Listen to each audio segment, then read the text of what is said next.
Halo semuanya, welcome back to pembelajaran sejarah kelas 10.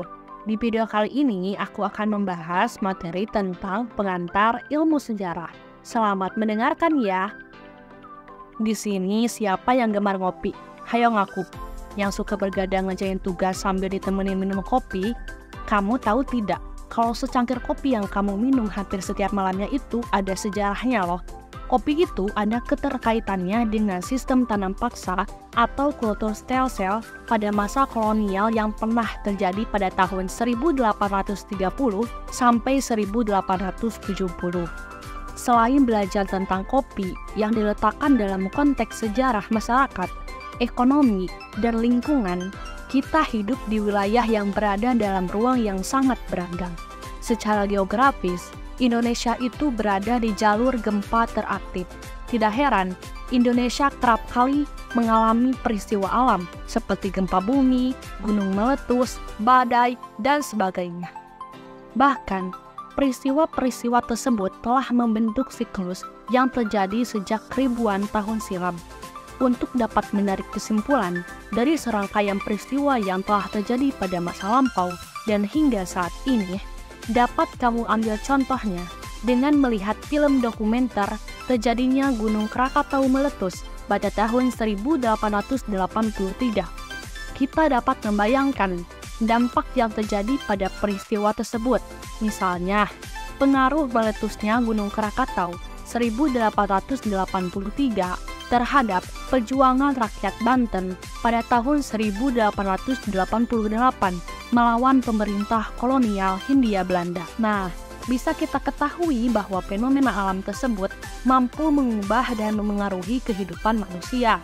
Selain belajar dari letusan Gunung Krakatau tahun 1883, kita juga dapat mengamati dan mengenali fenomena alam bersejarah di lingkungan sekitar yang dapat memengaruhi kehidupan. Untuk mengetahuinya, kita dapat bertanya kepada orang yang menjadi saksi sejarah dan pelaku sejarah, serta mencari berbagai arsip, buku, dan sumber informasi yang relevan dengan peristiwa tersebut.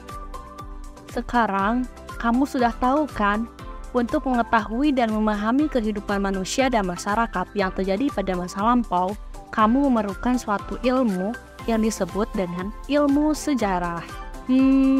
Kok bisa disebut sejarah ya? Menurut beberapa ahli, kata sejarah berasal dari bahasa Arab, yaitu sajarotun, yang berarti pohon kayu. Dalam Kamus Besar Bahasa Indonesia, istilah sejarah mengandung 3 penjelasan, yaitu yang pertama, asal-usul keturunan atau silsilah. Yang kedua, kejadian dan peristiwa yang benar-benar terjadi pada masa lampau, riwayat, tambo, atau cerita. Yang ketiga, pengetahuan atau uraian tentang peristiwa dan kejadian yang benar-benar terjadi dalam masa lampau. Sedangkan dalam bahasa Inggris, istilah sejarah dinyatakan dalam kata history.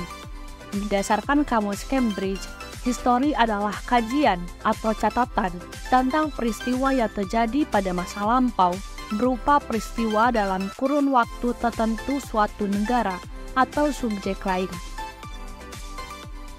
Menurut sejarawan Kunto Wijoyo, kajian ilmu sejarah bukan mitos belaka, karena ilmu sejarah itu mempelajari peristiwa yang sungguh terjadi dan nyata.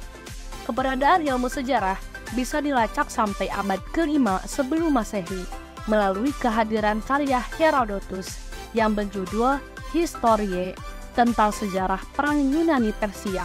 Ketika menulis perang tersebut, Herodotus sudah menggunakan sumber sejarah baik melalui pengamatan, prasasti, dan cerita lisan, sehingga karyanya sudah memenuhi prosedur ilmiah.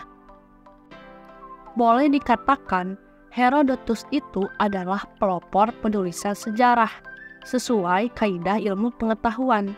Atas jasanya itulah Herodotus dijuluki sebagai Bapak Sejarah. Wah, ternyata cerita awal mula sejarah seperti itu ya. Kamu juga perlu tahu, jika seseorang yang mempelajari dan menyampaikan sejarah dengan menggunakan sumber informasi dari masa lalu bisa kamu sebut dengan sejarawan. Dan melalui sejarah, banyak loh manfaat yang bisa kamu dapatkan. Salah satunya itu, kamu dapat menumbuh kembangkan kecakapan ilmiah, seperti mencari sumber atau heuristik, lalu memilah sumber atau verifikasi, dan menganalisis sumber sejarah atau interpretasi. Nah, itu tadi penjelasan materi tentang asal-usul ilmu sejarah yang harus kamu ketahui. Semoga bermanfaat ya. Sampai jumpa.